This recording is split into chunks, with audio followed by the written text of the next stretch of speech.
Assalamu alaikum, and you can say good evening or it's early in winters. You have sunset is just too early, and in Lahore it is, but in different areas it is different, but slight different.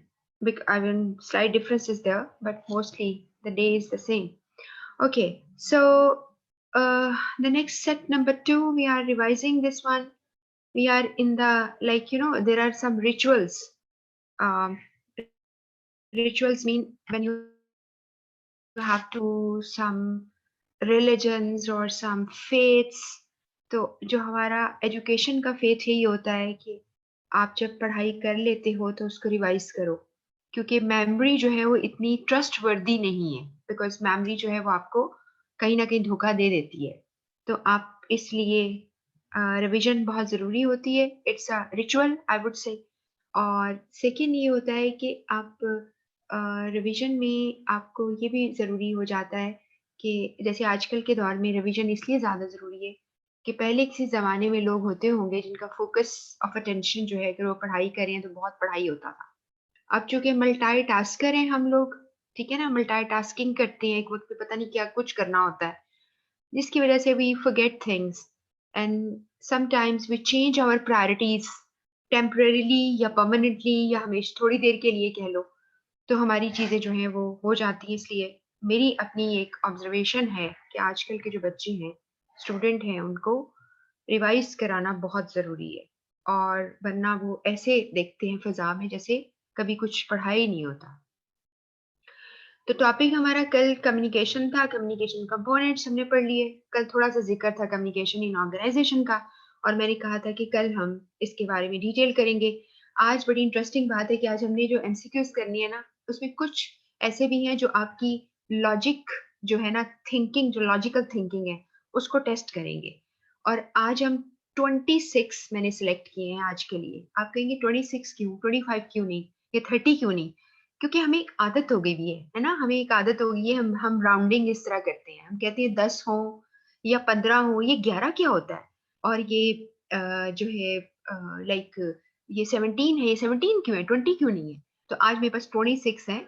They are neither 25 nor 30, तो हम 26 करेंगे, क्योंकि मैंने उसमें कुछ 2-3-4 तो ऐसे भी आएँगे जो आपको समझाने फिर मुझे पड़ेंगे, जो कि आपकी डेफिनिटली आइडिया आपको हो जाएगा।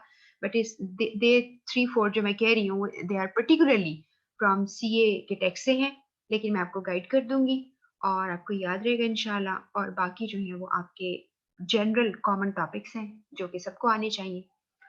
तो जी और उम्मीद है कि आप लोगों ने पढ़ लिया होगा, जो मैंने आपको कल गाइड किया था कि आप सिर्फ एडजस्टमेंट लेटर्स, और आपको कहा था कंप्लेंट लेटर को एक दफ़ा रीड कर लो और देखो कि किस तरह से लिखे हुए हैं। और इसके अलावा आपके जो क्लाउड पे पड़े हुए हैं, जितने भी आपके मैंने आपको होमवर्क के तौर पर दिया था और आपने सोल्यूशन लिखा हुआ है, वो करेंगे, आप कर लो। कल आपको एक टास्क मिलेगा जो ज़रा थोड़ा डिमांडिंग है आपसे। कल हम एक क्योंकि मैंने आपसे कहा था कि मैं पास्ट जो इमीडिएट पेपर्स है ना, उनमें से ले रही हूँ जो मेरी एक्सेस में है। जैसे कि अभी मेरे पास राइटिंग स्किल के पेपर्स हैं, जो कि सीए के पेपर्स हैं, और that's a part of training. Actually training जो हम कराते हैं, उसके अंदर एक पेपर होते हैं, उन्हें एक्सटर्नल देने होते हैं एग्जाम 40 मार्क्स के लिए। उसमें एक लेटर या रिपोर्ट उनको आती है, तो वो 15 मार्क्स का होता है। आपके पास 10-10 मार्क्स का होगा, इसलिए एग्जामिनर जो है बहुत ज्यादा आपको कहते हैं ना हाई स्टैंडर्ड आपसे एक्सपेक्ट नहीं करेगा, क्योंकि 10 मार्क्स के लिए आपने फॉर्मेट अगर अच्छा लिखा है, तो आपने बॉडी उस रिपोर्ट की जो खत की स्टार्ट एंड अच्छा लिखा है, रिपोर्ट का ऐसे किया है, तो आपके मार्क्स आपको मिल जाते हैं। ठीक है, तो चलते हैं, अब इसको स्टार्ट करते हैं। कम्युनिकेशन ऑर्गेनाइजेशन में क्या है इस वक्त जो आपको मिल रहा है, नोट्स मिल रहे हैं, आपने पहले भी इनको पढ़ा होगा बहुत से बच्चों ने। इसमें कॉम्बिनेशन है। कुछ मैंने आपके नोट्स हैं जो सीए के स्टूडेंट पढ़ते रहे हैं हमेशा से, कई सालों से, वो वाले कुछ ले लिए हैं, और कुछ लिए हुए हैं जो कि सीए की बुक से हैं, और थोड़ा सा ऐड किया है जो कि हाटा मफी से रिलेटेड है। तो इट्स अ गुड कॉम्बिनेशन, लेकिन मकसद है कि आपको इंफॉर्मेशन देना पूरी ऑर्गेनाइजेशन के कम्युनिकेशन के बारे में। तो पहला यहाँ पे लिखा है कि आप कम्युनिकेशन को क्या समझते हो। तो सेकंड पैराग्राफ में लिखा है, we define organisation communication as sending, receiving of messages among interrelated individuals within a particular environment. जाहिर बात है अगर एक पर्टिकुलर एनवायरनमेंट है, एक प्रोडक्शन यूनिट है, या एक जो है लॉजिस्टिक के लोग हैं, प्रोक्योरमेंट ऑफिसर है वो, तो वो उनकी अपनी अपनी एनवायरनमेंट की सेटिंग में इंडिविजुअल आपस में इंटर रिलेटेड होती हैं और वो बात करते हैं। और सेटिंग या किसी सेटिंग के अंदर to achieve individual and common goals, ना सिर्फ इंडिविजुअल गोल्स उनके होते हैं। अब चाहे इंडिविजुअल गोल्स जो होते हैं ना, वो ये नहीं होता कि जी आप अपनी पर्सनल गोल्स इसे कहो, पर्सनल नहीं कह सकते इसे, क्योंकि पर्सनल गोल्स तो तो वो आपको बहुत ही बना देंगे, सेल्फिश बना, तो ऑफिस के लिए काम नहीं करे बल्कि अपनी पर्सनल एंड्स के लिए कर रहे हो। यहाँ इंडिविजुअल से बना दे कि हर बंदा आंसरेबल है और कॉमन गोल है जो सारे मिलकर कलेक्टिवली हासिल करेंगे। और यहाँ आगे लिखा है organisation communication highly contextual and culturally dependent. ये थोड़ी गहरी बात है। ये कॉन्टेक्चुअल है, यानी जो माहौल होता है, जिस चीज की जरूरत होती है, उसके मुताबिक अपनी ऑर्गेनाइजेशन में हम कम्युनिकेशन को प्रमोट करते हैं। और कल्चरली डिपेंडेंट इसलिए है कि हर एक कंपनी का, ऑर्गेनाइजेशन का अपना कल्चर है, अपने रिवाज हैं, अपने नॉर्म्स हैं। ठीक है, NORMS हम वर्ड यूज करते हैं, हमारे नॉर्म्स हैं और उस पर वो डिपेंडेंट होते हैं। और जैसा कल्चर है वैसे ही लोग वहां पर कम्युनिकेट करते हैं और बिहेव करते हैं। उसके बाद कम्युनिकेशन एट ऑर्गेनाइजेशन लेवल में, इसका दो दो लाइनें मैं पहले पढ़ूंगी, जो चीजें इंपॉर्टेंट है फिर वो करा दूंगी।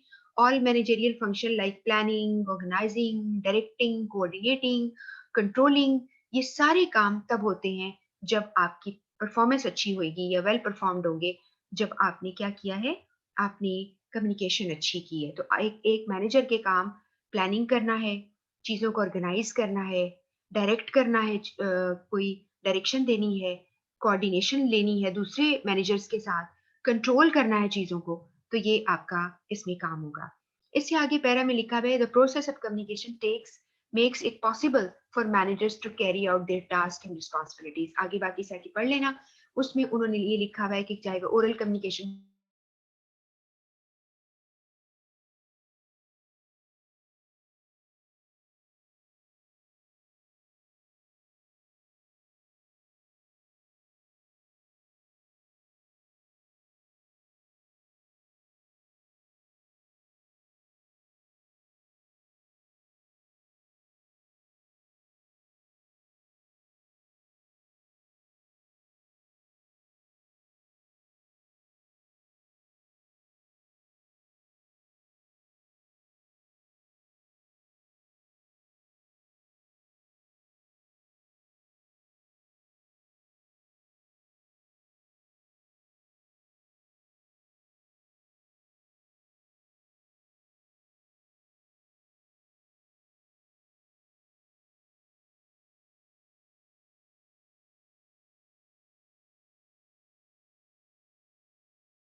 जी, ये आई डोंट नो किस वजह से इंटरप्टेड थी, ये डिस्कनेक्ट हो गई थी क्लास।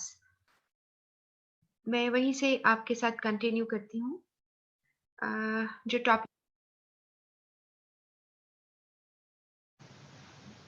तो हम बात कर रहे थे कम्युनिकेशन मैनेजर्स जो हैं they are suppose to have responsibility, और वो अच्छा कम्युनिकेशन वाला जो मैनेजर है उसको पता है कब कैसे बात करनी है, कौन सा चैनल यूज करना है, ठीक है। उसके बाद अगला जो पैरा है, अगर आपको जब रिवीजन कर रहे होते हो तो हमेशा याद रखो कि बाज़ औक़ात बड़े थिक बड़े-बड़े पैराग्राफ्स होते हैं।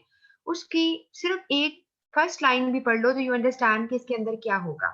तो जैसे कोई स्कैटर्ड सिलेबस भी आप देखो इस पैराग्राफ में, तो आपको नज़र आ रहा है कि ये सबऑर्डिनेट को कम्युनिकेट करेंगे, ग्रुप गोल्स को आप करोगे, आप ओरल, रिटन हर तरह से कम्युनिकेट करोगे। तो दिस इज़ समथिंग जनरल, इसमें कोई ऐसी खास बात नहीं है। नेक्स्ट में लिखा है communication connect the organisation with the outside world. ये भी हम बात कर चुके हैं कि क्योंकि हमने ये इसमें पढ़ा था, और ये किताबें कहती हैं कि जो ऑर्गेनाइजेशन होती है वो इंफॉर्मेशन प्रोसेसिंग सिस्टम है, जिसके अंदर इंफॉर्मेशन आती है एज एन इनपुट, और आप उसके ऊपर वर्किंग करते हो, और विद इन द कंपनी भी आप उसके ऊपर सारी वर्किंग कर लेते हो। तो sometimes you have an output, उसका एक बाहर आपको रिजल्ट नजर आता है बहुत से तरीकों से। वेस्टर्न कंपनीज की रिपोर्ट्स होती हैं, वो इंडिकेट करती हैं कि कंपनी जो है वो किस यानी स्टेटस पे है, तरक्की कर रही है कि नहीं कर रही है। ये सारा कुछ जो है वो हमें रिपोर्ट्स के थ्रू नजर आता है, और इसी तरह एडवर्टाइज करते हैं, मार्केटिंग करते हैं, तो इस तरह से नजर आता है।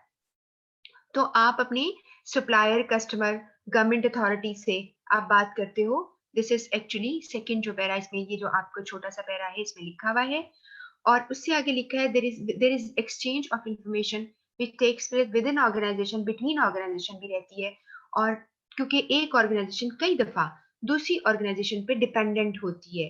मिसाल के तौर पर कुछ लोग हैं जो क्रेडिट पे आपको देते हैं, सामान देते हैं, या क्रेडिट पे आप यानी क्रेडिट अप्लाई किया होता है आपने वैसे ही, तो एक दूसरे पे आप डिपेंडेंट होते हो तो चलते हो, ठीक है। इसके बाद जो थर्ड नेक्स्ट पैरा है इसमें, जिसमें हेनरी मिंट्सबर्ग का नाम इसका है, इसका नाम है हेनरी मिंट्सबर्ग। इसके बारे में लिखा है कि large share of managerial time is devoted the activity of communication. और मिंट्सबर्ग ने कहा, मैनेजमेंट थ्योरीज ने कहा, डिस्क्राइब किया मैनेजर की job three type of role होते हैं। एक इसका इंटरपर्सनल रोल होता है, लोगों के साथ बात करना।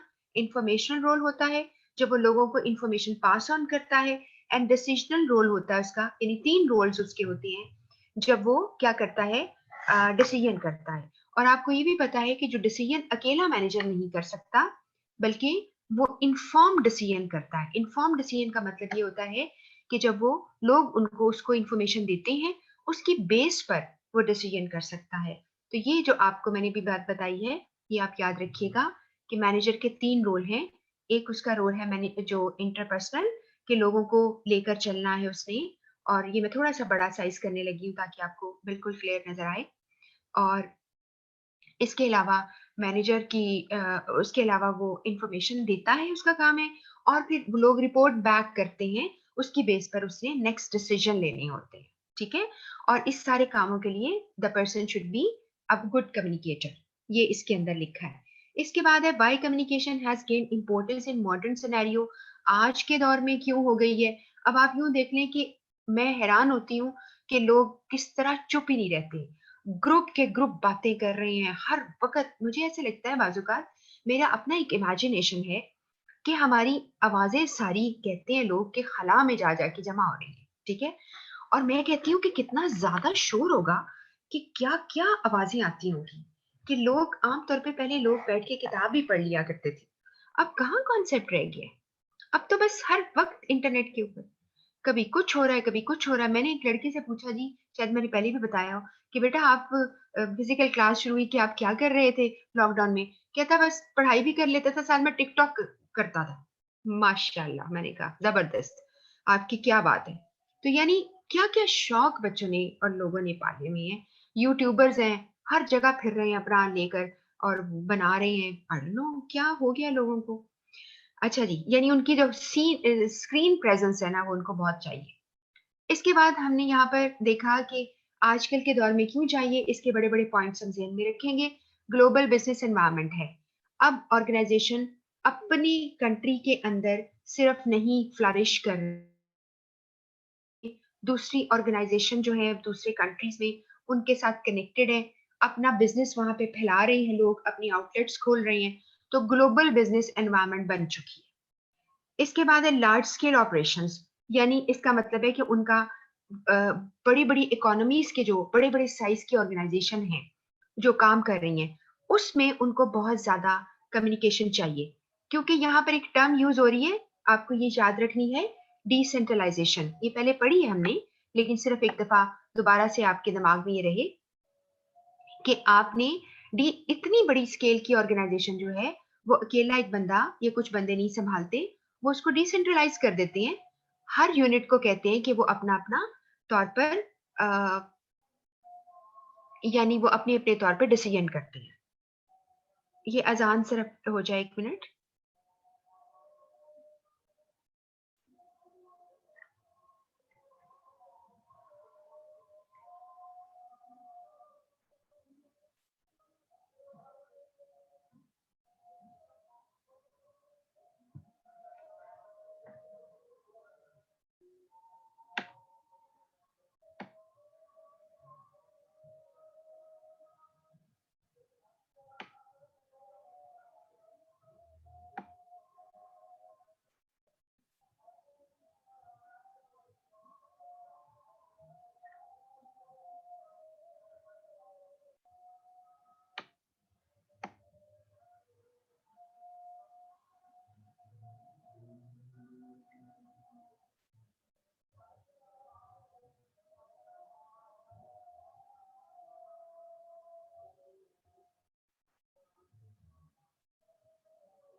जी, मैं इसको हाईलाइट भी साथ करी थी, एक डिसेंट्रलाइजेशन हो गई आपकी।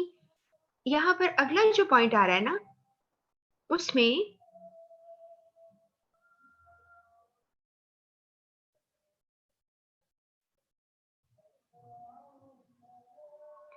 जी एक सवाल आप कर रही हैं कि मुस्कान कि मैम एमसीक्यू है, business describe which part of communication barrier, which part of communication barrier business describe करता है, बायसनेस है, अच्छा बायसनेस कह रहे हो, I am sorry, biasness describe which kind of barrier. मुझे बात नहीं इसके इसकी विच पार्ट ऑफ कम्युनिकेशन से क्या मुराद है आपकी, मुझे नहीं समझ आ रहा question. Biasness describe which part of communication, देखो बायसनेस जो है आप अपनी एक किस्म का फीडबैक है ना आपका, आप इंफॉर्मेशन अगर लेते हो और उसके ऊपर बेस करके बनाते हो, फीडबैक होगा आपका। बायसनेस बायसनेस होता है न्यूट्रल ना रहना, बायसनेस का मतलब है आप न्यूट्रल नहीं हो, आप फेवरेटिज्म की तरफ चले गए हो। हाँ जी, इसका ये मतलब होगा कि ये आपकी, अब मुझे आंसर नहीं पता क्या है उसके अंदर, लेकिन आप या तो मुझे टेक्स्ट कर देना ये क्वेश्चन पूरा, तो मैं आपको आंसर बता दूंगी। लेकिन बायसनेस का मतलब होता है कि आप न्यूट्रल नहीं है, आपकी जो है ना डिसीजन जो है या आपकी अप्रोच जो है किसी के लिए या पॉजिटिव है या नेगेटिव है, आप न्यूट्रल नहीं है, इसका मतलब है। अच्छा जी, अगला पॉइंट है क्यों बात हम कर रहे हैं कि कम्युनिकेशन के लिए, ऑर्गेनाइजेशन के लिए कम्युनिकेशन क्यों जरूरी है। अब टेक्नोलॉजिकल एडवांसमेंट आ गई है, इसमें कहाँ चाहिए आपको कम्युनिकेशन, इसके लिए लिखा है अगर आप एक नई चीजें दुनिया में लेकर आते हो, newer ways of doing things, आपने मिसाल के तौर पर टेक्नोलॉजी एडवांस हो गई है, आपने वीडियो कॉल करनी है, आपने लोगों को अपने अपने डेस्क पे बैठना है कि काम करें, तो उनको कम्युनिकेट भी तो करना पड़ेगा, तभी वो भी आपको कम्युनिकेट करेंगे, इसलिए आपको चाहिए। टेक्नोलॉजी की एडवांसमेंट की वजह से नीड फॉर कम्युनिकेशन बढ़ गई है, इसका ये मतलब है। इससे आगे है रोल ऑफ इंफॉर्मेशन। अब इंफॉर्मेशन का रोल बहुत ज्यादा बढ़ गया है, उसमें लिखा है कि दुनिया बहुत बदल रही है, तकरीबन वही बात जो मैं पहले कर रही हूँ, और यहाँ पे लिखा है keep pace with the changing environment. आपने कीप पेस का मतलब है अपनी रफ्तार साथ रखना। आपने रफ्तार या अपनी जो दौड़ है साथ रखनी है चेंजिंग एनवायरनमेंट के साथ। और इसके बाद लिखा है organisation have to be abreast with the latest. Abreast with the latest जो है ये एक काइंड ऑफ इडियम है, मुहावरा है कि लेटेस्ट चीजों के साथ, जैसे कीप पेस है ना, साथ रखना, भागना, ये भी इसका मतलब है लेटेस्ट के साथ साथ मुकाबला करना, चेंज के साथ खुद को चेंज करना। और आपकी इंफॉर्मेशन का अब देखो ना, आजकल के दौर में अब आपकी कंपनियां क्या कर रही हैं, उन्होंने वेबसाइट के जरिए, ब्लॉग्स के जरिए, इंस्टाग्राम है, कोई ऐसा सोशल नेटवर्क नहीं छोड़ा जिससे कंपनीज आपके साथ कनेक्टेड नहीं है, फायदा उठा रही है आपका। व्हाट्सएप मैसेजेस अब तो आते हैं, अब तो आता ही नहीं टेक्स्ट मैसेज, व्हाट्सएप आता है कि जी फलां जगह ये हो रहा है, यहाँ सेल लग गई है, फलां हो गया है, ज्यादातर व्हाट्सएप आ रहे होते हैं। तो ये सारा कुछ जो है कंपनीज आर कम्युनिकेटिंग, और ये बहुत ही इजी एक्सेस हो गई है कस्टमर तक मिलना, ठीक है। उसके बाद है चेंज इन मैनेजमेंट स्टाइल। अब मैनेजमेंट स्टाइल खत्म, वो वाला कि एक बड़ा लीडर होता था, बैठता था, उसकी बातें मानी जाती थी। अब कौन सुनता है ब्यूरोक्रेसी को, अब कौन उसकी बातों को जानता है। तो वर्किंग स्टाइल आपके चेंज हो गए हैं। और नेक्स्ट ये मैंने वर्किंग स्टाइल को किया है और आगे लिखा है सब्सटेंशियल चेंजेस आ गई हैं, बड़े लेवल पे चेंजेस आ गई हैं, और पार्टिसिपेटिव मैनेजमेंट हो गई है। अब मैनेजमेंट क्या करिए, ज्यादा पार्टिसिपेटिव, टीम वर्क का जमाना है। आपको लोग चाहिए जो कि आपको ज्यादा आपके साथ मिलकर काम करें, ना कि आप उनको डायरेक्ट करें। अब हर बंदा जो है वो लोडेड है विद इंफॉर्मेशन, उसके पास बहुत इंफॉर्मेशन है, किसी को किस चीज का नॉलेज है, किसी को किस चीज का नॉलेज है, तो वो आपके साथ शेयर करते हैं और आप उससे फायदा उठाते हैं। इसके बाद है नीड फॉर बेटर रिलेशन आ गए हैं। उसके लिए एक बात क्या है, हर एक लाइन में आपको दो लफ्ज मिल सकते हैं जो आपको याद कराएं कि इसका मतलब क्या है, लेकिन ये सब जनरल बातें हैं, इस पे ज्यादा परेशान होने की जरूरत नहीं है, सिर्फ आप समझते जाओ, रिवाइज करते जाओ। यहाँ पे लिखा है workers motivated and maintaining good relation.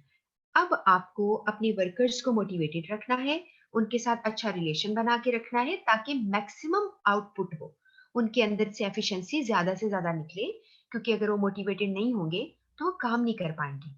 उसके बाद यहाँ पर है इंक्रीज सोशल रोल। आपका सोशल रोल बढ़ गया है। अब आपको कंपनीज को, ऑर्गेनाइजेशन को एज अ सोशल इंस्टीट्यूशन हम रिकॉग्नाइज करते हैं। आज का जो बिजनेस है, जब तक तुम लोगों से इंटरेक्ट नहीं करोगे थ्रू सोशल मीडिया, वो तुम्हें कैसे पहचानेंगे, उन्हें पता ही नहीं कि तुम कहाँ रहते हो, ये तुम्हारी ऑर्गेनाइजेशन क्या है, तुम्हारी बिजनेस क्या है। तो आपने लोगों का करना है, interact करना है, तो आप।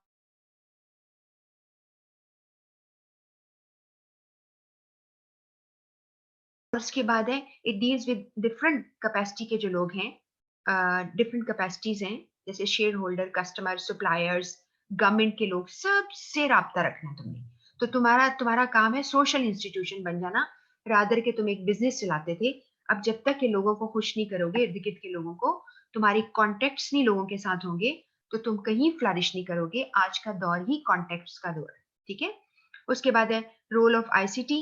इसमें था कि आईसीटी जो है, इंफॉर्मेशन एंड कम्युनिकेशन टेक्नोलॉजीज का बहुत रोल है इसके अंदर। ये मजीद भी हम पढ़ेंगे। यानी इंफॉर्मेशन कम्युनिकेशन टेक्नोलॉजीज ने आपको क्या दे दिया है, जिससे आपको एक हर कहा एक लिखा हुआ था जो चैप्टर 9 मैंने आपको सीए का पढ़ाया था, इंशाल्लाह रिवाइज भी कराऊंगी। उसमें मैंने ये बताया था आपको कि जो due to this social media, आपकी जो ऑर्गेनाइजेशंस हैं उनको एक ह्यूमन फेस मिल गया है। हर ऑर्गेनाइजेशन का ह्यूमन फेस है। इसका मतलब है ऐसा लगता है कि मैं उनसे बात कर रही हूँ क्योंकि वो मुझसे बात कर रहे हैं। मुझे मैसेजेस आ जाते हैं जी, अब नई न्यू अराइवल आ गया है, ये चीजें अब डिस्काउंट पे आ गई हैं, अब फलां चीज को हम ऑफर कर रहे हैं, डिफरेंट जगहों से आपको आ जाते हैं मैसेजेस। तो वो क्या है कि लाइक दे आर कनेक्टिंग, मेरे से बात कर रहे हैं वो लोग, ठीक है। और अभी आप उनकी वेबसाइट पे जाओ, कई ऐसे होते हैं जो आपसे मशवरे भी मांगते हैं, आप देते हो। तो आईसीटी क्या है, इंफॉर्मेशन एंड कम्युनिकेशन टेक्नोलॉजीज, जो आप अपने मोबाइल फोन, अपने कंप्यूटर, अपनी जो है कोई भी डिवाइस जो है उसके साथ, लोगों के साथ कनेक्टेड हो जाते हो। ऑर्गेनाइजेशन क्या है, इसकी डेफिनेशन आपने याद करनी है। Organisation is a social arrangement, यानी लोग मिलकर जब काम करते हैं उसे सोशल कहते हैं। कंट्रोल्ड परफॉर्मेंस है उनकी, लाइक इसका जो दिल चाहे नहीं कर सकता।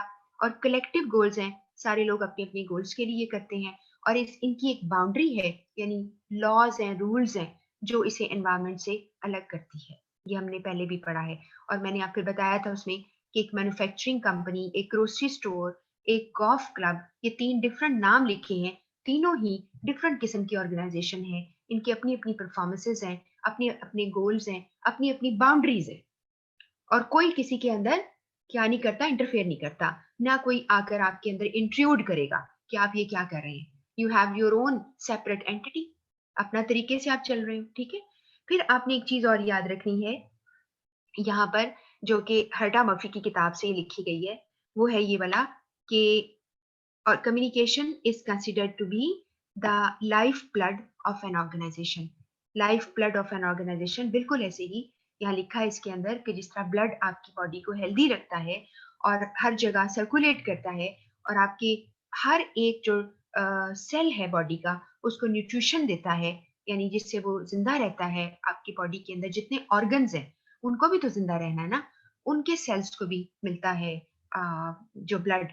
तो आप कम्युनिकेशन ऐसे ही हर पार्ट पर जाकर आपको ब्लड देती है, यानी यानी आपको न्यूट्रिशन देती है, आपको इंफॉर्मेशन देती है, वहां से लेती है, और अच्छी इंफॉर्मेशन अच्छे टाइम पर लोगों को पहुंच जाती है।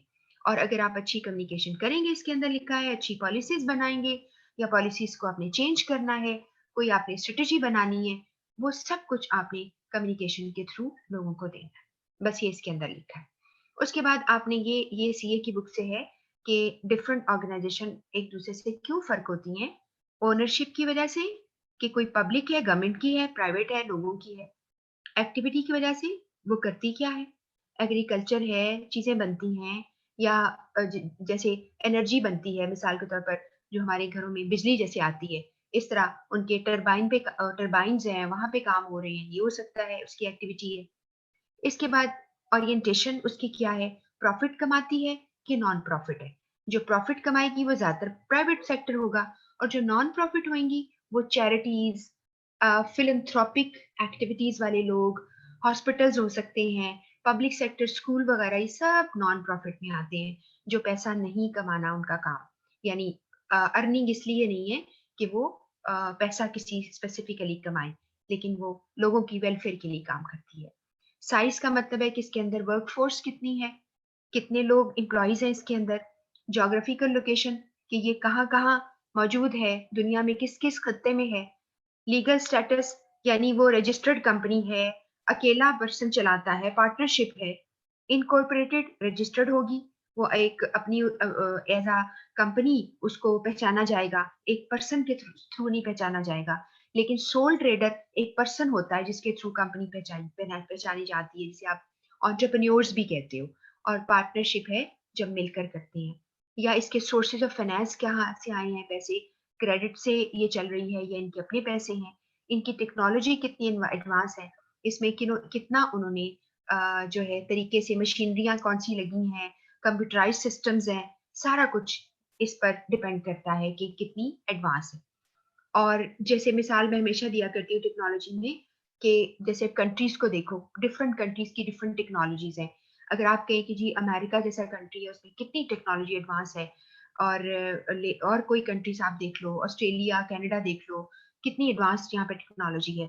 उसको कंपेयर अगर सारी से करो, तो दो बड़े कंपैरिजन आपको नजर आते हैं। एक आपको साउथ कोरिया, नॉर्थ कोरिया, दोनों ऐसे ही हैं जैसे तस्वीर के दो रुख होते हैं ना। नॉर्थ कोरिया वाले बिल्कुल सोए में हैं, उनकी किसी जगह टेक्नोलॉजी नहीं है, उनके यहाँ इंटरनेट यूज नहीं होता। और साउथ कोरिया देखिए कहाँ से कहाँ पहुंच गया है।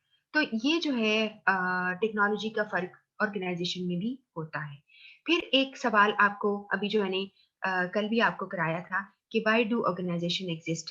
क्योंकि नंबर वन यहाँ पर है कि यहाँ पर ये जो बुलेट्स है ये मैं पढ़ रही हूँ, कि इंडिविजुअल जो लिमिटेशन है उनको ओवरकम किया जाता है। इंडिविजुअल लिमिटेशन का मतलब है कि मैं अकेला सारे काम नहीं कर सकता, फिजिकली, मेंटली। लिमिटेशन का मतलब है हदूद, एक हद होना, एक कमजोरी होना। और इसके बाद आगे लिखा है कि स्पेशलाइजेशन एनेबल करती है, यानी जो लोग जो हैं वो स्पेशलिस्ट लोग आके यहाँ पर इकट्ठे काम करते हैं, तो इसकी वर्किंग जो है पहले से बहुत ज्यादा अच्छी हो जाती है। और तीसरा पॉइंट था सिनर्जीज। सिनर्जी क्या था, आपको कल बताया था मैंने, यहाँ पे यहाँ पे मैंने लिखा भी है, creation of a whole is greater than the sum of its parts. यानी होल कंप्लीट जो है, और इसकी मिसाल यही है, जैसे मैंने कल भी कहा था, 1 और 1 11 होते हैं। अगर दो लोग मिलकर काम करें तो बहुत ज्यादा फायदा अचीव करते हैं एज कम्पेयर टू अकेले अकेले अपनी अपनी ताकत लगाना। उससे हम वो चीजें नहीं करते। ऑर्गेनाइजेशन जो है वो सिनर्जीज को क्या कर रही है, वो एनेबल कर रही है। यानी उससे लोग जो हैं मिलकर काम कर रहे हैं, जिसमें मुख्तलिफ स्किल्स के लोग और मुख्तलिफ स्पेशलाइजेशन के लोग जो हैं वो काम करते हैं। अच्छा, इसके बाद ये पता चला कि जब आप सारा मिलके काम करेंगे तो लिखा हुआ यहाँ पर इकोनॉमीज ऑफ स्केल, आपको लिखा नजर आ रहा है। इसका मतलब पता क्या है, बहुत ज्यादा तरक्की, बहुत ज्यादा यानी हाई लेवल की अचीवमेंट्स करना, इसको आप इकोनॉमीज ऑफ स्केल कहते हैं।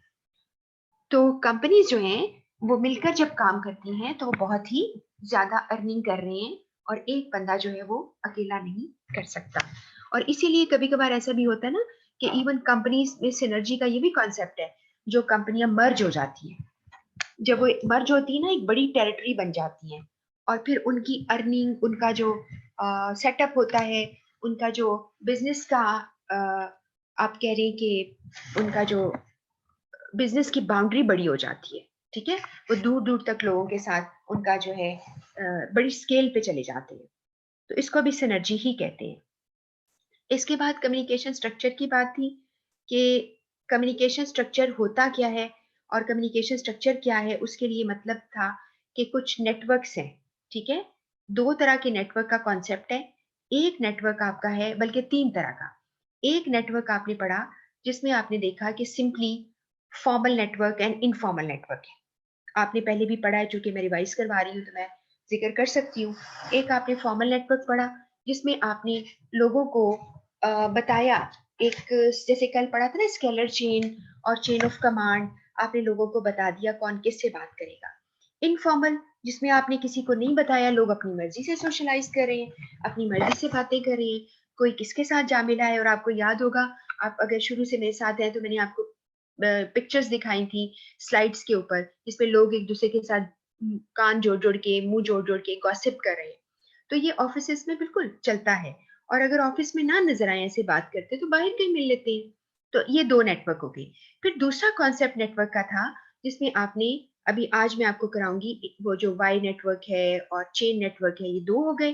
और तीसरा नेटवर्क होता है नेटवर्क ऑफ मिडल मैनेजर्स, के जो लोग मिडिल लेवल पे काम कर रहे होते हैं। एक तो स्ट्रेटेजिक लेवल होता है, टॉप क्लास लेवल होता है, और एक मिडिल क्लास, मिडिल वाले होते हैं मैनेजर। और वो सारे कामों को देखते हैं और कहते हैं कि ऑर्गेनाइजेशन के प्लान्स को कंप्लीट किया जाए, और उनकी जो है स्ट्रेटजीज फॉलो की जाएं, और बड़े टैक्टिक्स के साथ वो इसको कंप्लीट करते हैं। और फिर एक सवाल बार बार जो कई जगहों पे लिखा हुआ है, एक उन्होंने कहा है, जैसे डायगोनल कम्युनिकेशन अभी पढ़ते हैं, तो diagonal communication is a blend of horizontal and vertical. और नेटवर्क्स जो ये पढ़े हो, जो सामने मैंने जो बताया है अभी आपको, ये वो वाला नहीं है नेटवर्क मिडल मैनेजर का, वो ब्लेंड होता है आपके पास फॉर्मल इनफॉर्मल कम्युनिकेशन का, ठीक है। तो ये 2 सवाल फर्क है। फॉर्मल इनफॉर्मल का ब्लेंड नेटवर्क्स होती है मिडल मैनेजर्स, और हॉरिजॉन्टल और वर्टिकल का ब्लेंड होता है डायगोनल। तो ये एक सवाल है जो कि एक कॉमन सवाल है।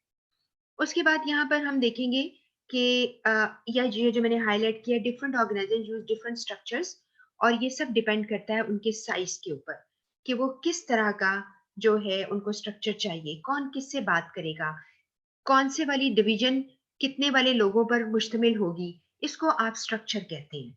और उसके मुताबिक ही एक पैटर्न बना लेते हैं कि कौन किसके साथ इंटरेक्ट करेगा। जैसे फॉर इंस्टेंस ये देखें, ऊपर जो लाइन छोड़ी है मैंने, सेकेंड अप्रोच, यहाँ पर pattern of interaction among people, ये भी आपको स्ट्रक्चर बताता है कि लोग एक दूसरे से बात कैसे करेंगे।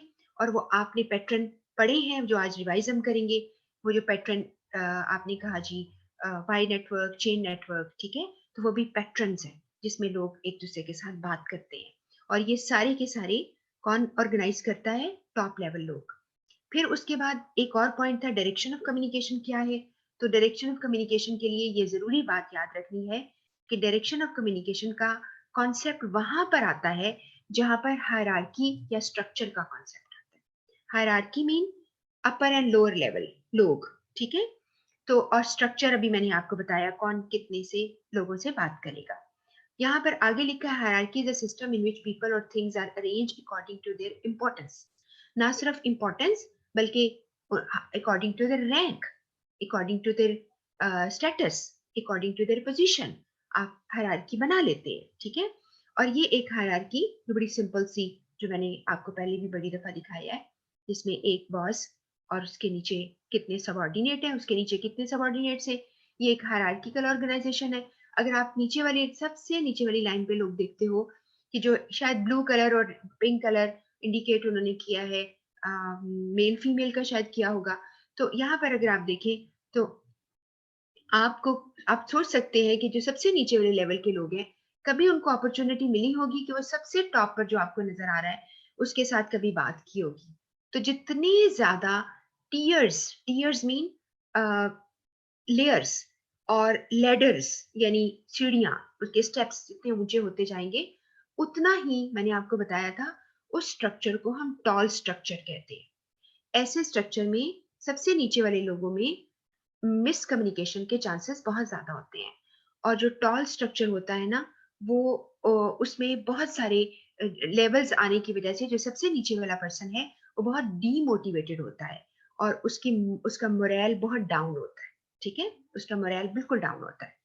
उसके बाद आपने नेक्स्ट से था कि फॉर्मल इनफॉर्मल है, ये मैंने आपको पहले भी बता दिया। अब फॉर्मल क्या है, अब अगर आप देखें गौर से, वो अप्रूव्ड ऑर्गेनाइजेशनल चैनल्स होते हैं, ठीक है। अप्रूव्ड ऑर्गेनाइजेशन चैनल्स को आप फॉर्मल कहते हैं, जो कि जो आपके हेड हैं, जो स्ट्रेटेजिक लेवल हैं, वो उनको करते हैं अलाउ। इसके बाद एक और लफ्ज आप याद रखिएगा, these channels are sanctioned officially. Sanction mean allow करना और किसी को यानी इस चीज की इजाजत दे देना, सैंक्शन कर देना, वो ऑफिशियली होते हैं। और इनको कैसे तुम देख सकते हो किसी ऑर्गेनाइजेशन में, उसके ऑर्गेनाइजेशनल चार्ट के जरिए वो आपको मिलेगा और वो बताएगा कि तुम्हारी पोजीशन कौन सी है और कौन से वाले रैंक में तुम आते हो। जो ऑर्गेनाइजेशन चार्ट क्या होता है अगली लाइन में, ये एक हायरार्किकल अरेंजमेंट को शो करता है, ठीक है, कि कौन किस जगह पे है। और उसके रिपोर्टिंग सिस्टम को, रिपोर्टिंग का मतलब ये नहीं कि रिपोर्ट लिखना, रिपोर्टिंग का मतलब है कि कौन किसको रिपोर्ट करेगा काम करने के बाद, आंसरेबल उसको होगा, ठीक है, ये आपने याद रखना है। इसके बाद एक और टर्म आपने याद रखनी है जो कल भी आपने स्केलर चेन ऑफ कमांड कही थी, या खाली उसको चेन ऑफ कमांड कहते हैं। जैसे मैंने अभी आपको ऊपर डायग्राम दिखाई है, उसके अंदर आपको चेन ऑफ कमांड नजर आ रही है कि कौन किसको कमांड कर रहा है और कौन उसका सबऑर्डिनेट है। Subordinate is accountable, answerable. उसके बाद डायरेक्शन ऑफ कम्युनिकेशन की बात करें, वो कल भी मैंने आपको बताई थी, यहाँ पर जस्ट एक गुजार देते हैं, लेकिन आपको याद आ गई है। वर्टिकल अपवर्ड डाउनवर्ड होती है और हॉरिजॉन्टल जो है उसको लेटरल बोलते हैं, वो सेम लेवल के लोगों के बीच में होती है, ठीक है। और आपको अच्छी तरह पता है कि अपवर्ड क्यों होती है, डाउनवर्ड क्यों होती है, क्या सिचुएशंस हो सकती हैं जिसमें कि वो अपवर्ड करेगा, तो आप यानी रिपोर्टिंग बैक करेगा। कोई आपने अगर किसी को इंफॉर्मेशन देनी है तो वो सीनियर जूनियर को करेगा तो वो डाउनवर्ड हो जाएगी। और डायगोनल जो था वो simultaneous combination of vertical horizontal, और या इसको ब्लेंड ऑफ वर्टिकल हॉरिजॉन्टल कहेंगे। और डायगोनल जो है इसको बिल्कुल, कई लोग कहते हैं इनफॉर्मल है, ये बिल्कुल इनफॉर्मल नहीं है, ये फॉर्मल है। जब भी यहाँ पे मिसाल ली हुई है कि अब आप किसी ब्लॉकेज को बाईपास करते हो, यानी किसी ब्लॉकेज को आप बाईपास करते हो। ब्लॉकेज क्यों था कि एक जो सीनियर लेवल का बंदा छुट्टी पे है, तो जूनियर वाले से कोई और डिपार्टमेंट का बंदा उससे इंफॉर्मेशन ले लेता है, और वो इंफॉर्मेशन इसलिए नहीं लेता कि उसको पर्सनल फायदा होगा, वो ऑर्गेनाइजेशन के फायदे के लिए करता है, ठीक है। ये मैंने आपको समझाया था। और एक मिसाल और दी थी आपको डायगोनल कम्युनिकेशन की, जिसमें ये कहा था कि अगर आप किसी टेक्निकल, ये लिखा हुआ है, टेक्निकल इनपुट किसी से लेते हो, मिसाल के तौर पर एक बंदा किसी और डिपार्टमेंट का जूनियर सीनियर कुछ है, तो आप उससे कहते हो कि आप आए क्योंकि उसने इस कैपेसिटी में कहीं काम किया हुआ है, आपको पता है कि वो आपको गाइड कर सकता है, तो आप उसे टेक्निकल इनपुट का मतलब है उससे मशवरा लेना, उससे काम लेना, तो आप उसे बुला सकते हो। और टेक्निकल का ये डायग्राम आ गया कि टेक्निकल जो है कोई भी जूनियर किसी भी सीनियर से बात कर रहा है, लेकिन किस लिए? ऑफिशियल कैपेसिटी में। फिर एक सब ये वाला मैंने आपको जब पहले भी पढ़ाया था, मैं फिर बताती हूँ। ये किसी इंडियन बुक से है और ये आपकी बुक्स में जब भी बुक्स छपी हैं ये जरूर जरूर बार बार आ जाता है। इसमें ये लिखा हुआ है कि जो वर्टिकल कम्युनिकेशन डाउनवर्ड होती है उसके चैलेंजेस बहुत ज्यादा है, क्योंकि डाउनवर्ड में ये जो सेकंड आपको हाईलाइटेड नजर आ रहा है इसमें चैलेंजेस का वर्ड नजर आ रहा है। बहुत से चैलेंजेस हैं और चैलेंजेस को आप प्रॉब्लम भी कह सकते हो। वो प्रॉब्लम ये है और ये है बड़ा इंटरेस्टिंग सा, और आपको याद भी आ गया होगा, आपने पहले पढ़ा हुआ है कि सबऑर्डिनेट जो है वो डरते हैं बात करते हुए कि यहाँ पर लिखा है senior would not be interested, क्योंकि सीनियर जो है मेरी बात में, मेरी इंफॉर्मेशन, मेरी ओपिनियन में बिल्कुल इंटरेस्टेड नहीं होगा क्योंकि वो हाई लेवल का है, इसलिए मुझे उससे बात करते हुए घबराहट है। तो आप क्या होगा, अपवर्ड कम्युनिकेशन नहीं हो पाएगी।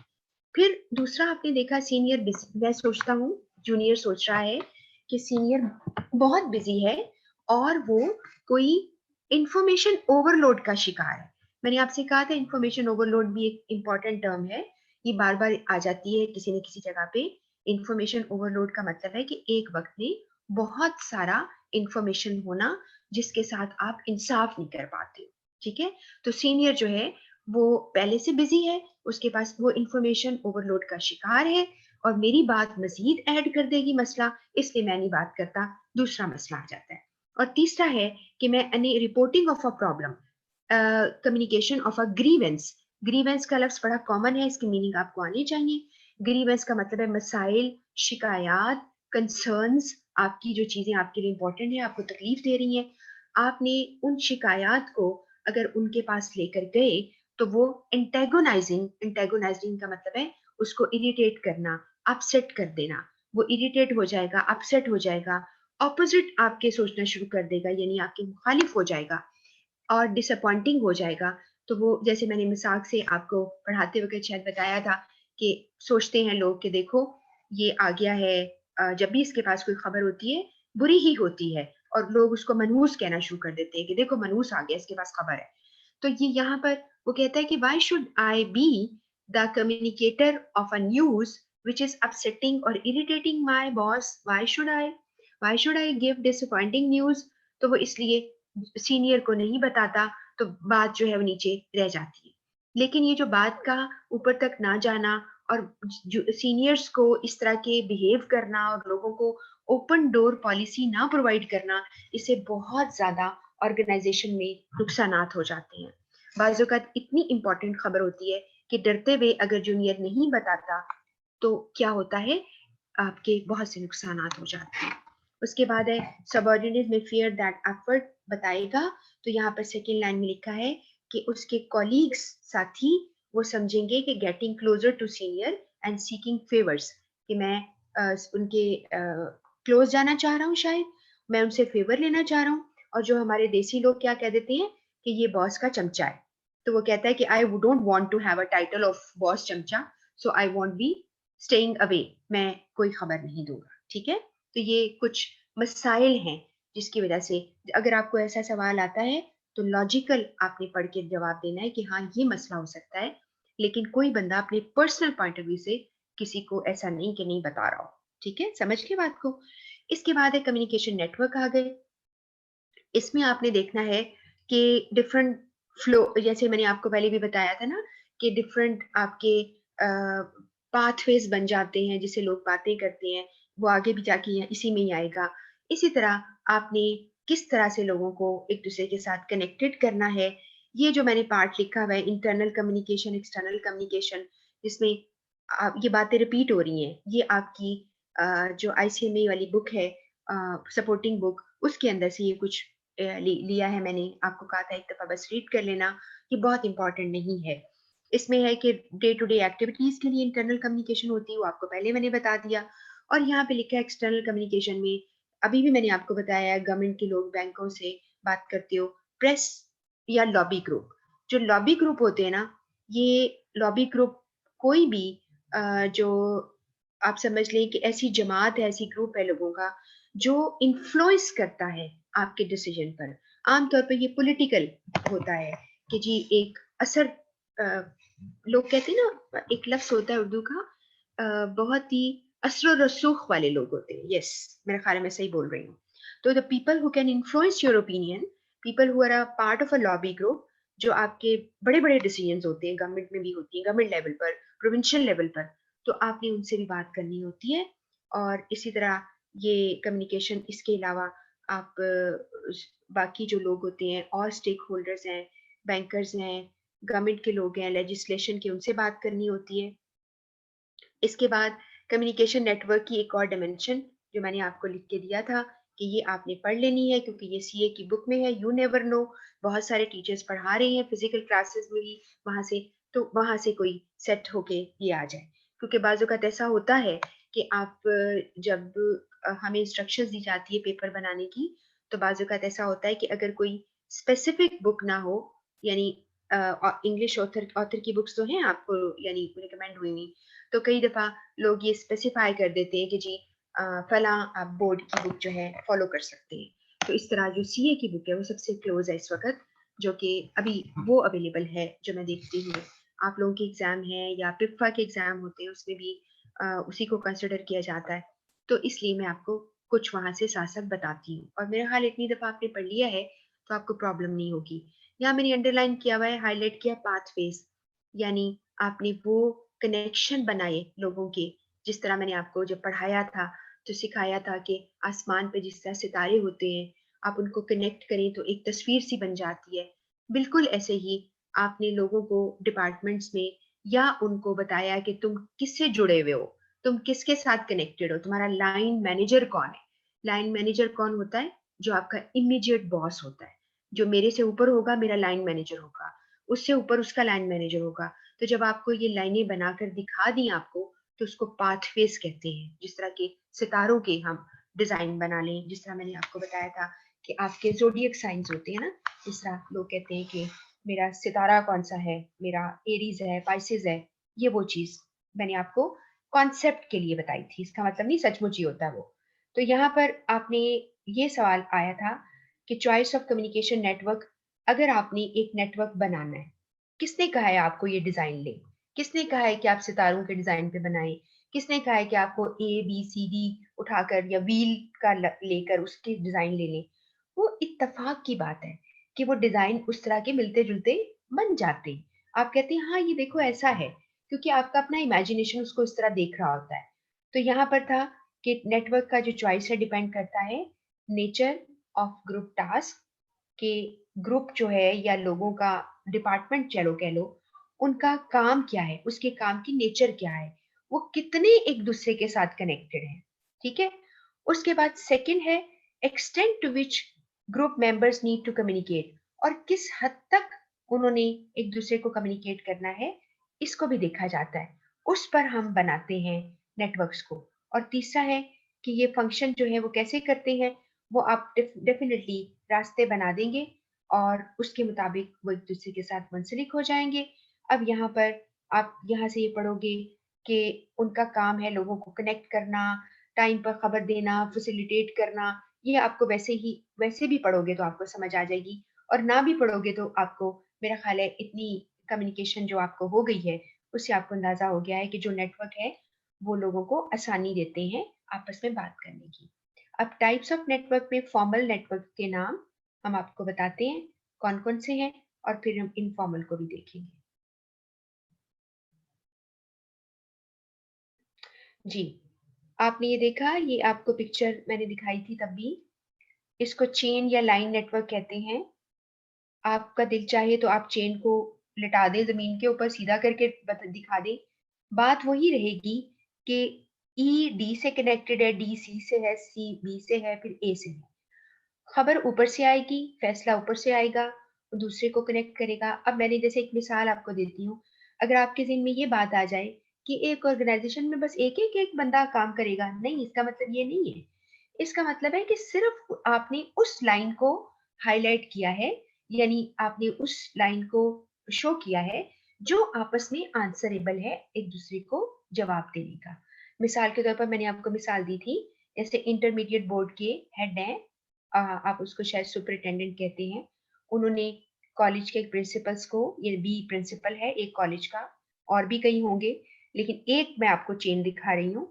उसमें एक प्रिंसिपल को बताया कि आपका पेपर किस तरह से अब आएगा, सेट होगा, उसके लिए आप इंस्ट्रक्शन दे दें कि आपके जो टीचर्स हैं, जो कि ये देखें ई पॉइंट पर आ रहा है टीचर, ये बेचारा यहाँ बैठा हुआ है, ठीक है, ई, इसको आपने इंस्ट्रक्शन इससे काम करवाना है, और उसने आपको एक मॉडल पेपर बना के देना है, ठीक हो गया। और उसमें क्या क्या होगा, आपने अपने प्रिंसिपल्स को बताया, प्रिंसिपल ने अपने वाइस प्रिंसिपल को बता दिया और फारिग हो गया कह के, और वाइस प्रिंसिपल ने डिपार्टमेंट हेड को बुलाया। अब डिपार्टमेंट हेड ने काम करना है और उसने इकोनॉमिक्स के टीचर को बुला लिया। इकोनॉमिक्स का टीचर जो बताएगा वो उसको बताएगा, वो उसको बताएगा, वो उसको बताएगा।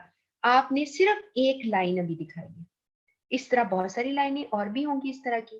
तो यहाँ पर एक specifically who is responsible to connect और टू आंसर। और ये जो वाई नेटवर्क था, इसका सिर्फ हमने नीचे डिटेल आएगी अभी, और आपके पास नोट्स में है, एक दफा रीडिंग जरूर कर लेना, लेकिन मैं इसका जनरल व्यू आपको अभी सारा बता रही हूँ। जो आपका चेन नेटवर्क है ना, इसमें बहुत ही ज्यादा हायरार्किकल सिस्टम है, और इसमें ऊपर से नीचे तक चूंकि बहुत लेयर्स आ गई हैं, इसलिए नीचे वाले लोगों का मोरल डाउन होना, और नीचे वाले जो लोग हैं इनका अ, यानी जैसे कहते हैं ना कि कनेक्शन ना होना सीनियर के साथ होता है, और उनको किसी काम में नहीं पूछा जाता, टॉप वाला हमेशा फैसले करता है। जो आपका, इसको अगर आप देखें तो ये वाई नेटवर्क और ये जो चेन नेटवर्क है मिलते जुलते हैं, सिर्फ फर्क इतना है कि एक से दो को खबर चली जाती है। वजह होगी कि दो डिपार्टमेंट, एक पर्सन जो है वो लोगों से, दो सुपरवाइजर हैं, उनसे एक जैसी इंफॉर्मेशन दी जो अपने अपने लोगों से काम करा के देंगे, लेकिन इसकी बाकी खसूसियात बिल्कुल चेन नेटवर्क की तरह होती है। उसके बाद आपके पास व्हील नेटवर्क अगर आता है, व्हील नेटवर्क में आपको ये जैसे व्हील होता है, जैसे कि कार्ट का व्हील होता है, दरमियान में और इर्द गिर्द उस पे सारे वो घूम रहा होता है। तो दरमियान में एक बॉस है, और ये हाईली सेंट्रलाइज्ड फिगर है, और ये फैसला करता है, और ये एक डिपार्टमेंट को बताता है, उससे जवाब लेता है, दूसरे को बताता है, उससे जवाब लेता है। लोग आपस में बात नहीं कर सकते। इसमें लोगों का मोरल बहुत ज्यादा डाउन होता है, क्योंकि उनसे बिल्कुल पूछा नहीं जाता, और एक बंदा जो है वो दूसरों को इतना स्ट्रिक्ट तरीके से यानी कम्युनिकेशन हो रही होती है। उसके बाद आपके पास आता है सर्कल नेटवर्क। जो सर्कल नेटवर्क है, इसका इमेजिनेशन बिल्कुल ऐसा ही है, जैसे आप एक रिंग पकड़ लें और सारे लोग रिंग पकड़ के खड़े हो जाएं, तो सारे एक ही लेवल पे खड़े हैं ना, ये बिल्कुल ऐसा ही है। और सारे लोग क्या हैं, हॉरिजॉन्टल कम्युनिकेशन वाले, लेटरल कम्युनिकेशन वाले, इसमें कोई लेयरिंग नहीं होती, सारे ही, हर बंदा बॉस है, ठीक है। और ये ऐसे काम कब होते हैं, ये तब जरूरत पड़ती है जब आप एक कोई कंपनी खोल लें, जो कि कोई आर्टिस्टिक है, आर्किटेक्ट लोग हैं सारे, और इसके अलावा आप कह सकते हो कोई लोग हैं जो कि आपको कंसल्टेंसी देते हैं, ठीक है, जैसे सारे लॉयर हैं, या एक सारे डॉक्टर्स हैं।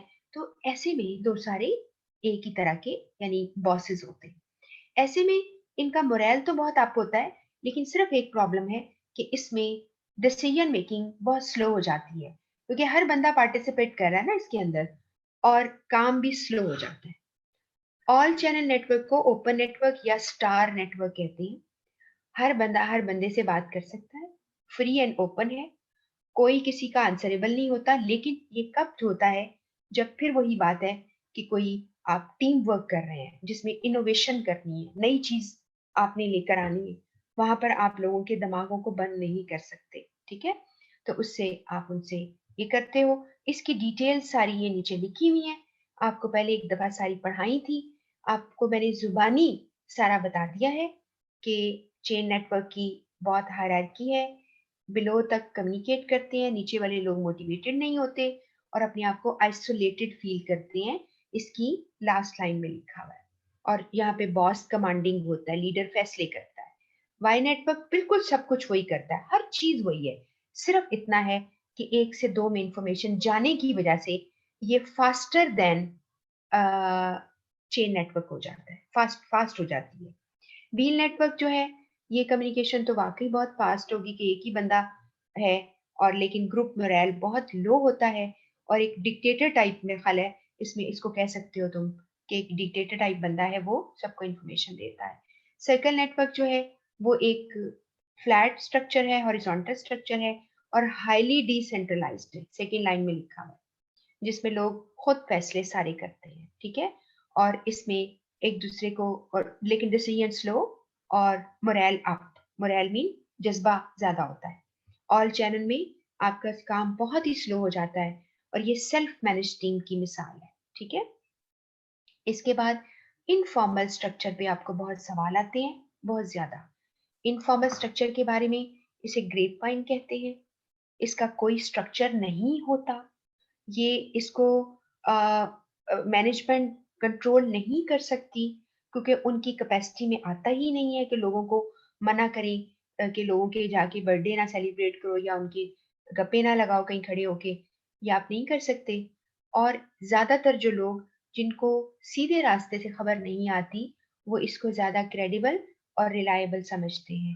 लेकिन यहाँ पर ज्यादा चांसेस है कि लोग अपनी सेल्फ इंटरेस्ट के लिए, सेल्फ इंटरेस्ट को सर्व करते हैं, यानी वो उसको फ्लरिश करते हैं, और इसकी ऑथेंटिसिटी कोई नहीं होती। इसमें रूमर्स फैलती हैं, अफवाहें फैलती हैं, ठीक है, गॉसिप्स लोग करते हैं।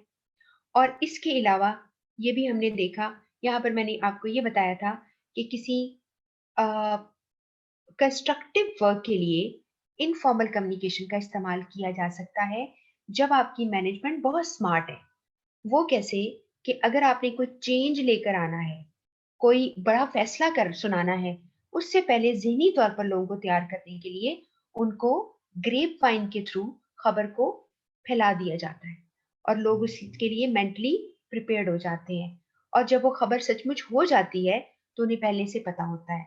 जैसे यहाँ पर ये जो ब्लॉग के अंदर मैंने आपको पहले पढ़ाया था कि एक कंपनी का नाम लिखा हुआ है, ये एक गेमिंग एसोसिएशन कंपनी है, और इसने क्या किया था कि अपनी एचआर मैनेजर को, यानी फाइनेंस मैनेजर को, फाइनेंस डायरेक्टर को, उन्होंने क्या करना था, डिसमिस करना था, यानी ले ऑफ देना था, यानी उसको फायर करना था, टर्मिनेट करना था।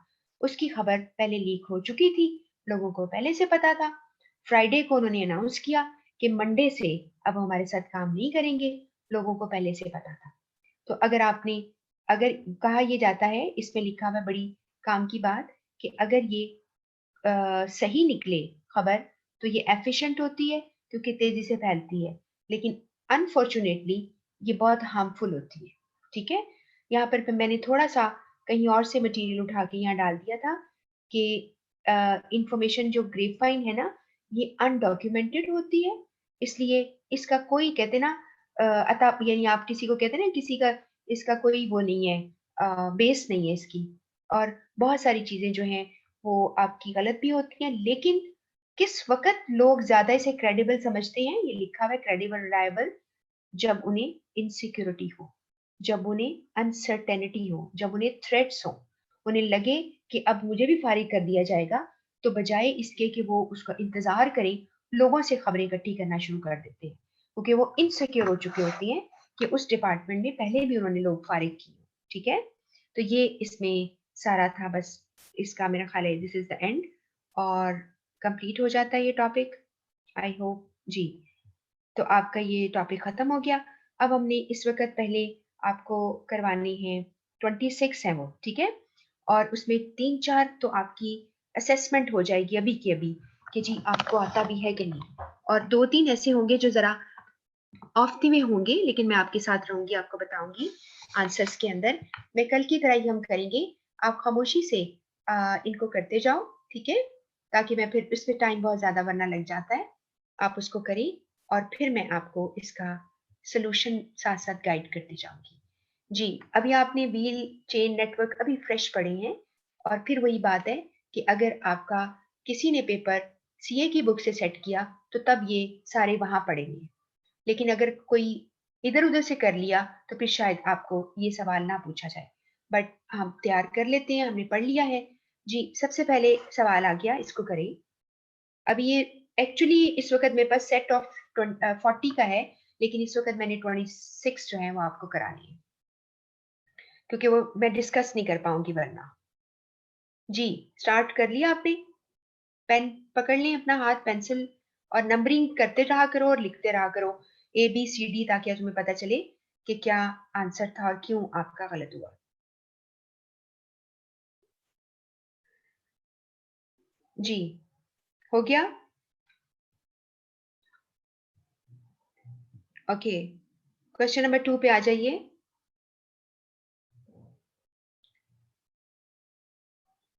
अभी जो मैंने बोला है उसके ऊपर ही है।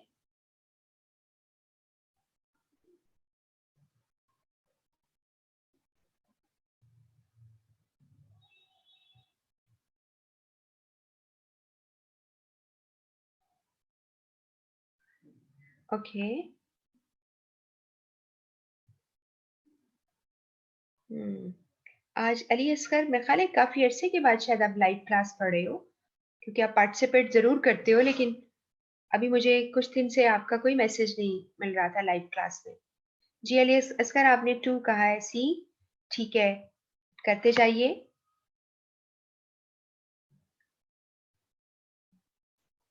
ये मेरे ख्याल एक आध सवाल है जो आपने यकीनन पहले किया हुआ है।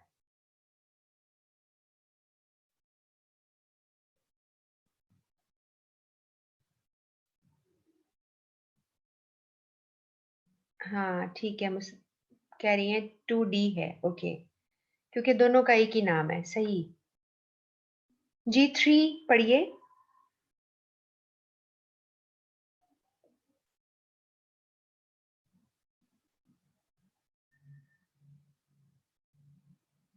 ये थोड़ा ट्रिकी सवाल है, ध्यान से पढ़ के लिखिए।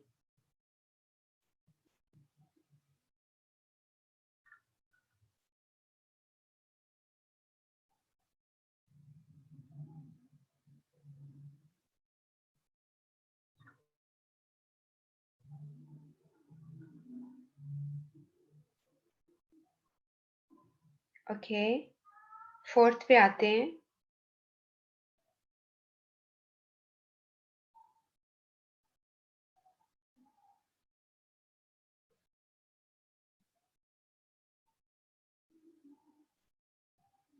यहाँ पर अगर आपको लफ्जों की मीनिंग आती है तो आपका आंसर ठीक होएगा।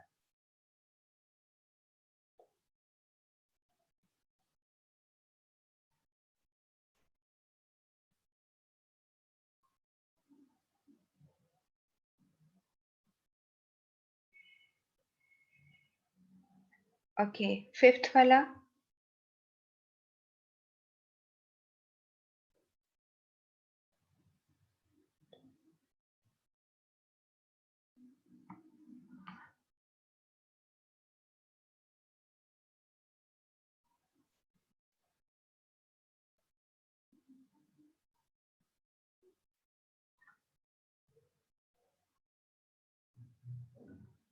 जी, सिक्स वाला, इसमें एक टर्म इस्तेमाल हुई है, empire building.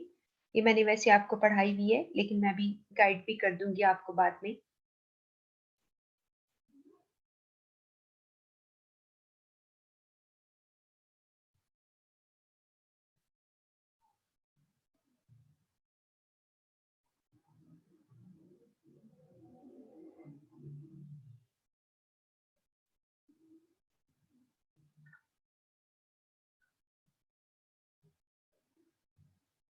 Okay, number 7।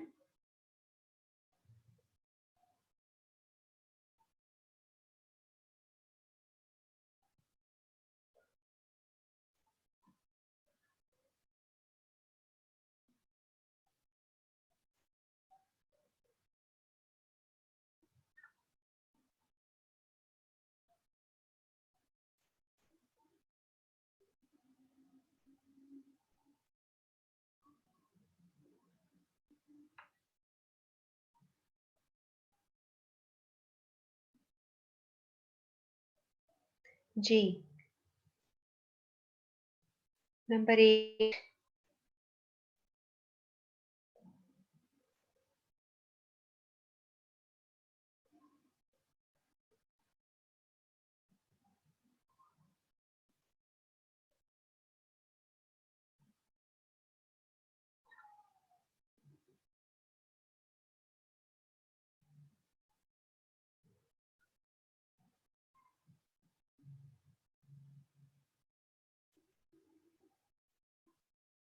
Number 9.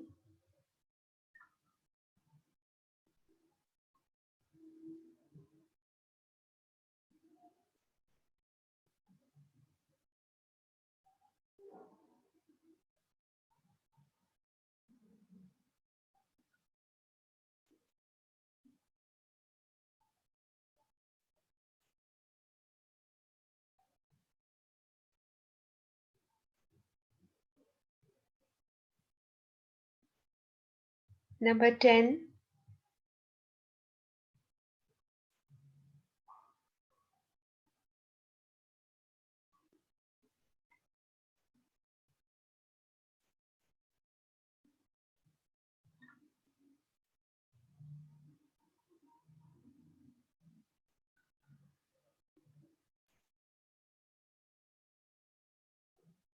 Okay. Number 11.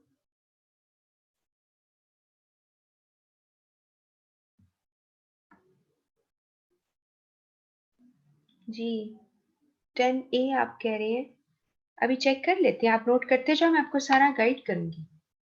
उसके मेरा यही मकसद होता है कि मैं आपको साथ साथ टर्म्स और उसके मीनिंग्स बताऊं, ताकि आपको यही वाली टर्म और लफ्ज कहीं और इस्तेमाल में आए तो आप इसे कर सको। अभी आपने ये टॉपिक किया है कि एक ऑर्गेनाइजेशन दूसरे से कैसे फर्क होती है।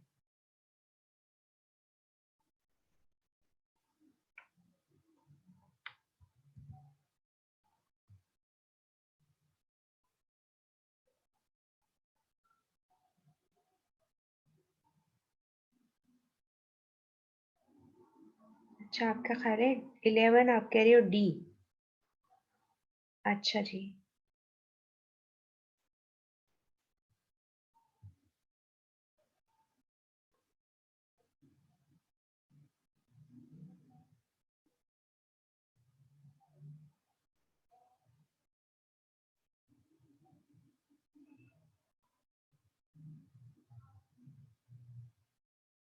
क्योंकि बिजनेस मैसेजेस जो है वो आ, आम कम्युनिकेशन से फर्क होते हैं ना।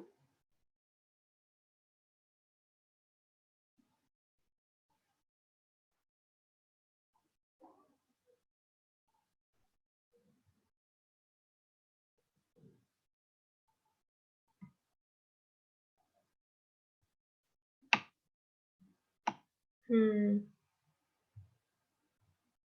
गुड। अच्छा है आपकी मेमोरी भी, जो बच्चे मुझे जो आंसर करके दिखा रहे हैं उनकी अच्छी मेमोरी जो है वो उसका टेस्ट हो रहा है। दैट्स गुड, आपको याद है।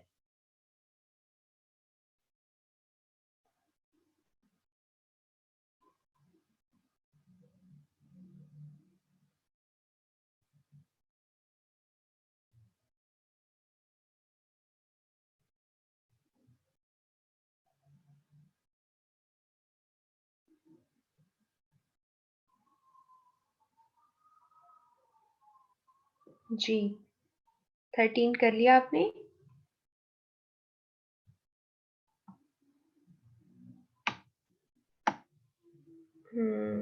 सही है। मुस्कान, आपका आंसर ठीक है। 14।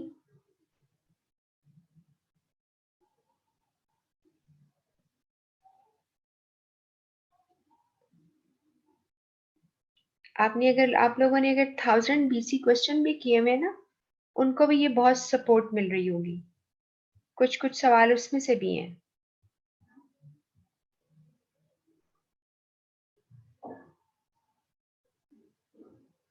जी 15 नंबर। इस तरह का सवाल हमने पहले भी किया था और मैंने आपको गाइड किया था इसके ऊपर।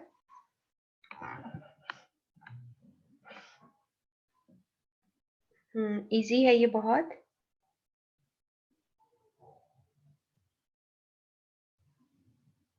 ठीक है।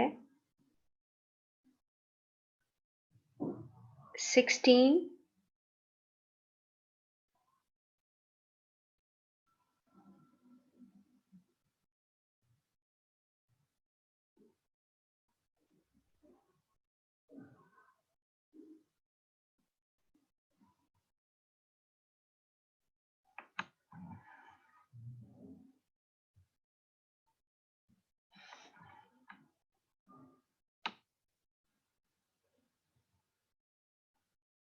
अच्छा, कुछ लोग 16 का बी लिख रहे हैं, कुछ 16 का ए। अली असगर ने बी कहा है, मुर्तजा ए कह रही है। अच्छा,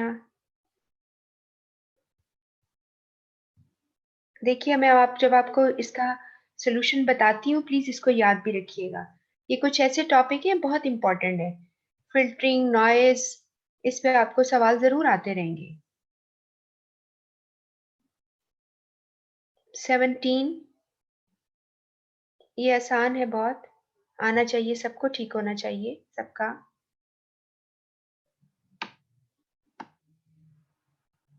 अच्छा, 16 बी कह रहे हैं मुर्तजा।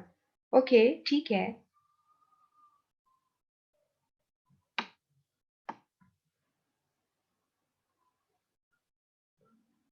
ओके, 17 कीजिए जल्दी से।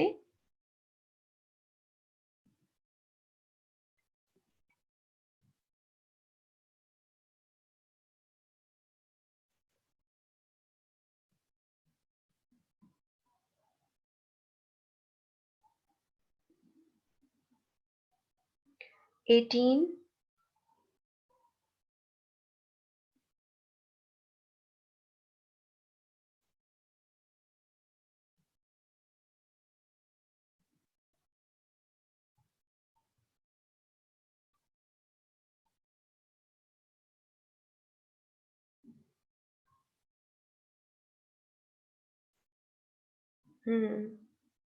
ठीक है। 19।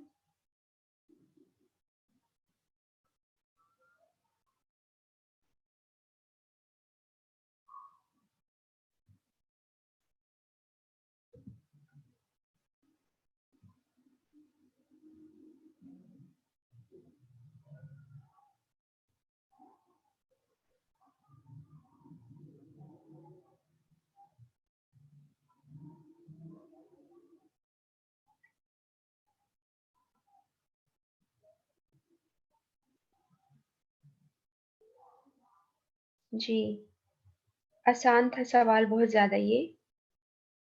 Question number 20।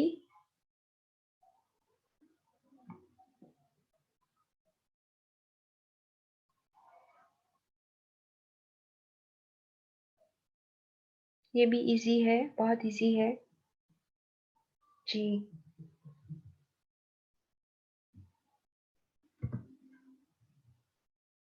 क्वेश्चन 21।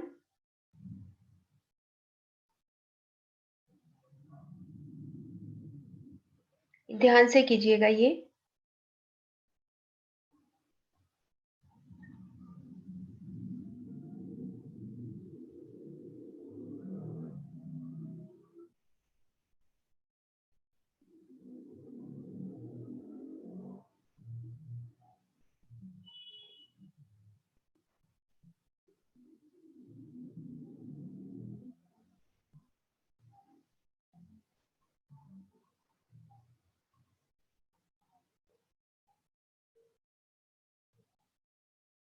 हम्म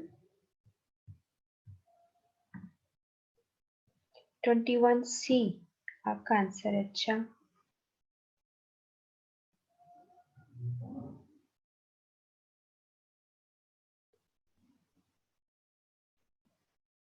22।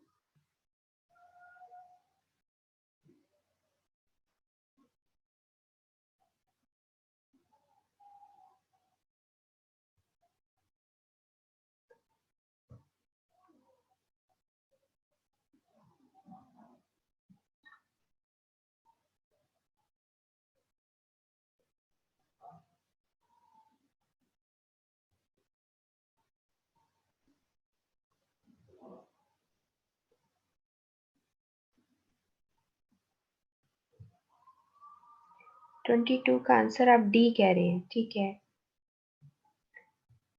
23।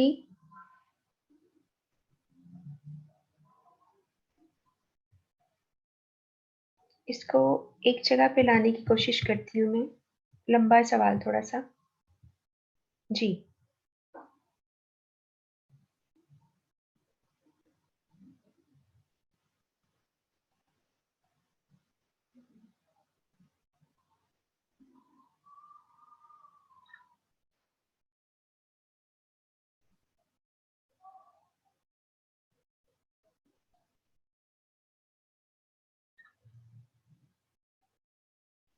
हम्म।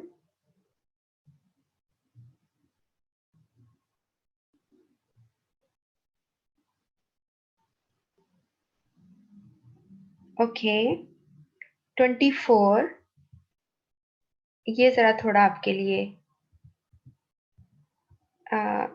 इंटरेस्टिंग सवाल है, लेकिन इतना चैलेंजिंग नहीं है।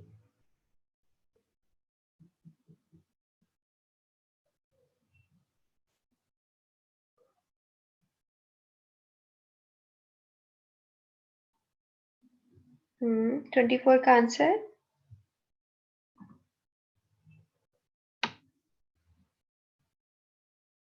ओके,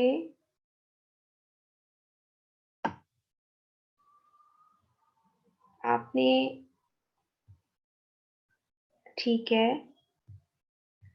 और दो सवाल और हैं, एक ऐसा ही एक और। ये देखिए, ध्यान से इसको पढ़िएगा, ध्यान से सवाल को।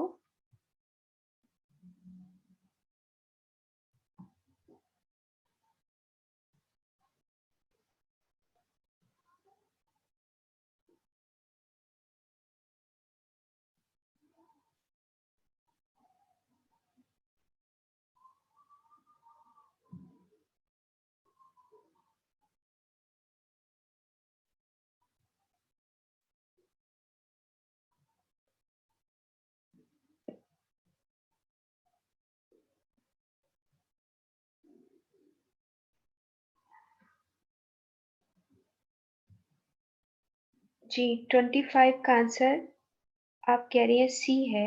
ओके।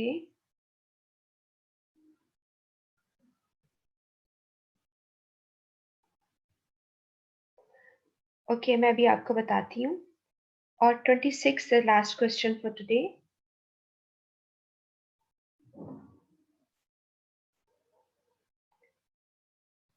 अब आप इसको पढ़ लें जरा, फिर मैं आपको क्वेश्चंस दिखाती हूँ। इसमें भी अनफिटिंग स्टेटमेंट निकालनी है आपने।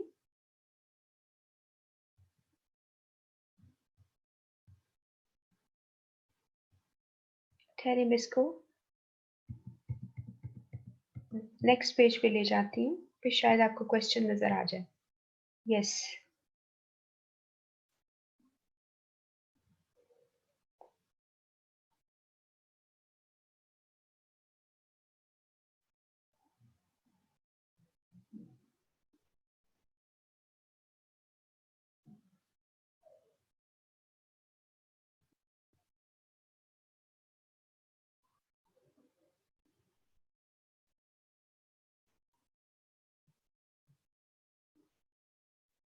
जी, कर लिया आपने?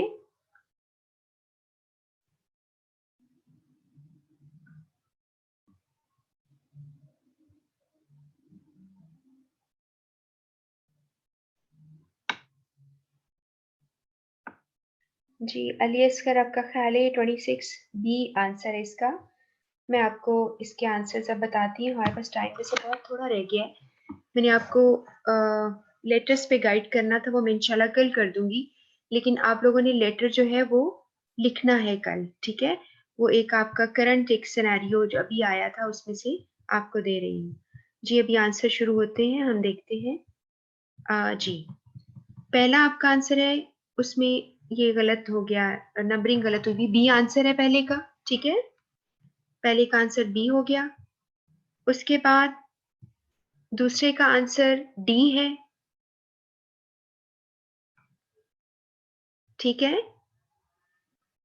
आपका जो ए वाला तो बहुत इजी था, ये वाला वन वाला, कि task to be accomplished within given time without deviation. Without deviation का मतलब है कि बगैर आप रास्ता अपना चेंज किए, आपने अपने ट्रैक से नहीं हटना, इसका ये मतलब है। तो आप चेन नेटवर्क में ट्रैक से नहीं हटते, एक पर्सन दूसरे को बताता है और हो जाता है। नेक्स्ट है इसका आंसर जो है, दैट इज डी आंसर। इसमें क्या था आपने कहा, स्टार पैटर्न और ऑल चैनल दोनों एक ही का नाम है, इसलिए बोथ बी एंड सी लिखा गया है। इसको ओपन पैटर्न भी कहते हैं, ठीक है? तो ये वाला is an extension of circle, circle की एक्सटेंशन है। सर्कल में तो सारे आपस में कनेक्टेड होते हैं और ये एक दूसरे को क्रॉस करते हैं, and wield exactly the same amount of power to influence others. इसमें सारे लोग यानी एक्सरसाइज करते हैं कि यानी हर तरह की बराबर की पावर और इन्फ्लुएंस एक दूसरे को करने की। उसके बाद थर्ड जो है इसका जो आंसर है फिर डी है इसका आंसर। इसमें लिखा है कि क्यों डी आंसर है, क्योंकि इस सवाल को गौर से समझिए। लिखा हुआ है इन सिचुएशंस something या some network is perceived by most of the employees as being more credible and reliable than messages sent through formal communication channel। ये बात थी जिससे आपको क्लिक होना चाहिए था कि फॉर्मल कम्युनिकेशन चैनल तो सारे लिखे हुए हैं, व्हील भी फॉर्मल है, वाई भी फॉर्मल है, ऑल चैनल भी फॉर्मल है, तो किसकी बात हम कर रहे हो? आप कर रहे हो इनफॉर्मल नेटवर्क की या ग्रेप वाइन की। तो आना था in certain situations informal network is perceived by most of employees as being more credible and reliable than messages sent through formal communication channel by the top management। तो यहाँ पर आना था none of the above आया है क्योंकि यहाँ पर फॉर्मल चैनल तो पहले लिखे हुए हैं, आपको इनफॉर्मल यहाँ पे लिखना था जो यहाँ पे नहीं लिखा हुआ। ठीक है, इसके बाद अगला सवाल है कि ये सवाल का जवाब all organization rely mixture of formal informal to operate effectively, arguably formal pattern are always supplemented यानी सपोर्टेड बाय। डेटीरियोरेटेड का मतलब है किसी की ताकत कम कर देना, ऑब्टेन का मतलब है हासिल करना, एक्सक्लूड का मतलब है निकाल देना, तो सप्लीमेंटेड का मतलब है कि वो सपोर्टेड बाय इनफॉर्मल पैटर्न। ठीक है, इसके बाद आपका जो पांचवा सवाल है, मुझे पता क्या लग रहा है, मैं आपको ये 10 क्वेश्चंस अभी करा देती हूँ। ठीक है, I am left with only 3 minutes, तो आपको ये 10 सवाल करा के मैं कल आपको यहाँ से ही शुरू करा दूंगी, फिर रिवीजन करा दूंगी, फिर आपको लेटर लिखवा दूंगी। ठीक है, तो क्योंकि मैं थोड़ी सी चीजें आपसे डिस्कस भी करना चाह रही हूँ, जैसे कि स्पेशली वो सिनेरियो बेस्ड क्वेश्चन जो एंड में आए हैं। और इसमें आप में से कुछ लोग तो लाइव आप कर रहे होते हो ना, कुछ लोग जो बाद में सुनते हैं उनको फिर ये अगर लफ्जों का मतलब नहीं आता तो उनको समझ नहीं आएगी, इसलिए बेकार चला जाएगा। तो ये मैं इंशाल्लाह कल करके फिर मैं इसका सेट अलग से बना देती हूँ। एक और भी सेट आपने कहा था कि वहां पे मैं चेक कर लूंगी क्लाउड पे कौन सा सेट नहीं है, उसको मैं सारे सेट्स जो हैं रिवीजन के रख दूंगी। ठीक है, टेस्ट जो किए हुए। तो यहाँ पर आना था आर्ग्यूमेंट्स। आर्ग्यूमेंट